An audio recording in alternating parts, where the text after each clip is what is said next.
గుంటూరులోని మాజీ మంత్రి అంబటి రాంబాబు నివాసం వద్ద ఉద్రిక్తత నెలకొంది. టీడీపీ వైసీపీ కార్యకర్తలు భారీగా అక్కడికి చేరుకోవడంతో గందరగోళం ఏర్పడింది. పరిస్థితిని అదుపు చేసేందుకు పోలీసులు ప్రయత్నించారు. ఇక కల్తీనే అంశంపై టీడీపీ ఏర్పాటు చేసిన ఫ్లెక్సీపై వివాదం మొదలైంది. అక్కడికి వెళ్లిన అంబటిని టీడీపీ కార్యకర్తలు అడ్డుకునే ప్రయత్నం చేయగా ఆయన తీవ్ర వ్యాఖ్యలు చేశారు. ఇక మొత్తం మీద చూసుకుంటే కనుక ప్రస్తుతం అక్కడ గందరగోళ పరిస్థితులు ఏర్పడుతున్నాయి. సో ఖచ్చితంగా మా అధినేత చంద్రబాబుపై అనుచిత వ్యాఖ్యలు చేసినటువంటి అంబటి బయటకు వచ్చి క్షమాపణలు చెప్పాల్సిందే అంటూ కూడా అక్కడికి చేరుకున్నటువంటి కార్యకర్తలు వాళ్ళందరూ కూడా డిమాండ్ చేస్తున్నటువంటి పరిస్థితి. ముఖ్యంగా సీఎం చంద్రబాబు, మంత్రి లోకేష్ రెడ్ బుక్కి తను ఇంట్లో కుక్క కూడా భయపడదని మాజీ మంత్రి అంబటి రాంబాబు అన్నారు. అరెస్టుకైనా సిద్ధమని, ఐ డోంట్ కేర్ అంటూ కూడా ఆయన స్పష్టం చేశారు.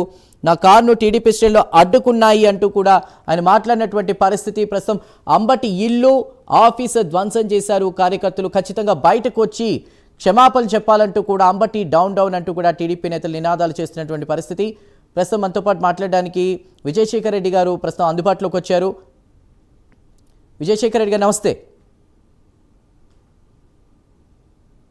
ఇది ఈరోజు అంబటి రాంబాబు ఏ వ్యాఖ్యలు అయితే చేశాడో ఇది వైకాపా పార్టీ కావచ్చు, వారి నేతలు కావచ్చు, ఒళ్ళు బలిసి కొవ్వెక్కి ఈరోజు రాష్ట్రంలోని ఒక వర్గానికి సంబంధించిన ప్రజలను రెచ్చగొట్టాలని, అతనికి ఏదైనా జరగరాని జరిగితే, అతను మాట్లాడిన మాటల వల్ల ఏదైనా అతని మీద దాడి జరిగితే ఒక వర్గాన్ని రెచ్చగొట్టాలా, ఆ వర్గాన్ని తెలుగుదేశం పార్టీకి దూరం చేయాలనే ఒక దుర్బుద్ధితో అరాచకంగా, అన్యాయంగా, దుర్మార్గంగా ఈరోజు అంబటి రాంబాబు మాట్లాడండి.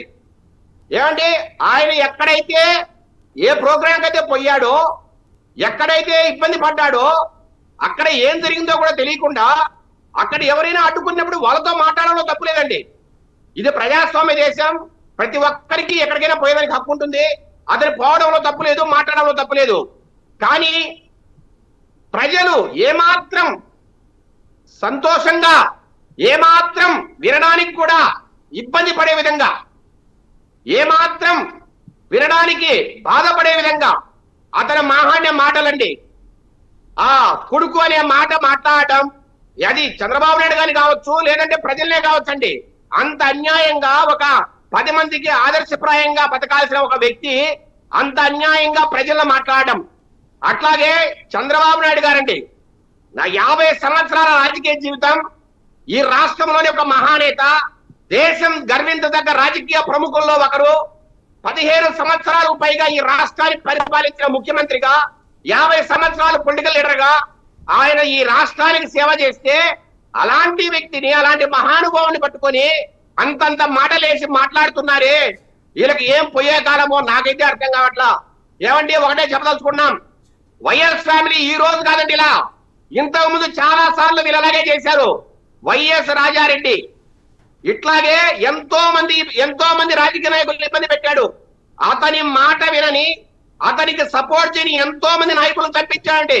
నాకు తెలిసి 100కు పైగా హత్యలు చేయించిన చరిత్ర రాజారెడ్డిది. అట్లాగే రాజశేఖర్ రెడ్డి, మీరు ఒక్కసారి గుర్తు తెచ్చుకోండి. విజయశేఖర్ గారు 1999లో చెన్నారెడ్డి గారు ముఖ్యమంత్రిగా ఉన్నప్పుడు హైదరాబాద్ లేపి, హైదరాబాద్ లో మత కలహాలు 100 మందికి పైగా పొట్టన పెట్టుకున్న ప్రభుత్వం అండి వైఎస్ రాజశేఖర్ రెడ్డి. విజయశేఖర్ గారు అంబటి విషయానికి వస్తే ఆయన విజయశేఖర్ గారు 100 మందికి పైగా అక్కడున్న మైనారిటీ వర్గానికి సంబంధించిన ముస్లిం యువకులను చంపించిన ఘనత ఈ వైఎస్ రాజశేఖర్ రెడ్డి అండి.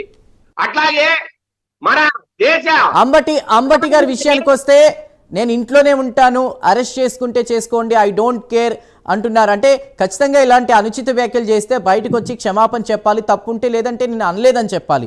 But I don't care, arrest చేసుకోండి, రెడ్ బుక్కి నేనే కాదు నా ఇంట్లో కుక్క కూడా భయపడదు అని ఇలాంటి వ్యాఖ్యలు చేస్తూ రెచ్చగొట్టే ప్రయత్నం చేయడాన్ని ఏ విధంగా చూడాలి? ఏమండి, ఈ మధ్య కాలంలో ఈ కల్తీ లెడ్ వ్యవహారం వాళ్ళకు మెడకు చుట్టుకుంది. కల్తీ లెడ్లో ఈ రోజు రకరకాల రసాయనాల మిశ్రమాన్ని కలిపారని, 100 కోట్ల మంది హిందువుల మనోభావాలను వాళ్ళు గాయపరిచారని, వాళ్ళ మనసులను గాయపరిచారని స్పష్టంగా సిట్ నివేదికలో రిపోర్ట్ లో వెల్లడైంది. సిట్ 36 మంది మీద కేసు పెట్టింది. అట్లాగే చాలా మంది ఆ రోజు పనిచేసిన ఆ ఐఏఎస్ అధికారులు కావచ్చు, లేదంటే టీడీ ఉద్యోగుల మీద కావచ్చు క్రమశిక్షణ చర్యలు తీసుకోమని ఈ రాష్ట్ర ప్రభుత్వానికి లేఖ రాసింది. ఇది ఖచ్చితంగా వైవి సుబ్బారెడ్డికి, అట్లాగే భువన కరుణాకర్ రెడ్డికి, చెవిరెడ్డి భాస్కర్ రెడ్డికి, తద్వారా జగన్మోహన్ రెడ్డికి ఖచ్చితంగా మెడక చుట్టుకుంటుందని వాళ్ళకు తెలుసు. అట్లాగే కల్తీ మద్యం వ్యవహారం, లక్ష కోట్లకు పైగా ఆ కల్తీ మద్యం వ్యవహారంలో డబ్బులు సంపాదించారండి వీళ్ళు. వైఎస్ జగన్మోహన్ రెడ్డి, అట్లాగే సామంతరాజులు పెద్దిరెడ్డి మిథున్ రెడ్డి, ఈ అంబటి రాంబాబు, పేర్ని నాని, ఇట్లా రాజు కసిరెడ్డి, విజయసాయి రెడ్డి లాంటి వాళ్ళు ఎంతో మంది దాంట్లో వందల వేల కోట్లు డబ్బు సంపాదించారండి. వీరందరికి కూడా జైలుకు పోయే తరుణం ఆసన్నమైంది. కాబట్టి ఈ రోజు ఒక ప్లాన్ ప్రకారం ఏమండి, ఈ రోజు తెలుగుదేశం పార్టీ జనసేన పార్టీ కలిసి ఉంది.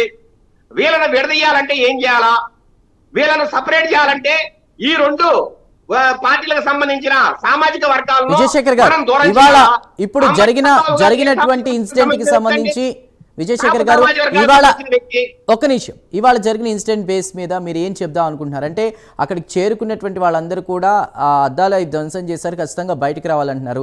ఆయన అనుచిత వ్యాఖ్యలు చేశారు, బట్ నేను చంద్రబాబును తిట్టలేదు అంటున్నారు.